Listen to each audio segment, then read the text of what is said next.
First पहले chiropractor होता क्या है, और वो जो आपने इंस्टाग्राम पे ऑफ कोर्स वो वीडियोस देखेंगे, तो वो आवाजें क्या वो जेन्युइन है या फिर वो फेक होती है, उनके बारे में क्या बताएं? जी, कायरोप्रैक्टर का हम अगर संधि विच्छेद बोलते हैं, जैसे देखेंगे, chiro means hands, hands, practice means हाथों के द्वारा किया गया हुआ जो रेमेडी है, प्रैक्टिस है, उसे हम कायरोप्रैक्टिक कह सकते हैं।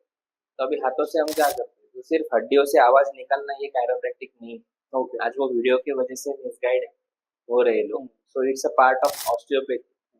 तो ऑस्टियोपैथी में आपका ऑस्टियो जो मस्कुलोस्केलेटल सिस्टम है उसके ऊपर काम करना, तो उसमें कायरोप्रैक्टिक आता है। कायरोप्रैक्टिक बेसिकली क्या है कि बैक टू नेचर लाना बॉडी। ओके, हाँ, बैक टू द पोजीशन लाना।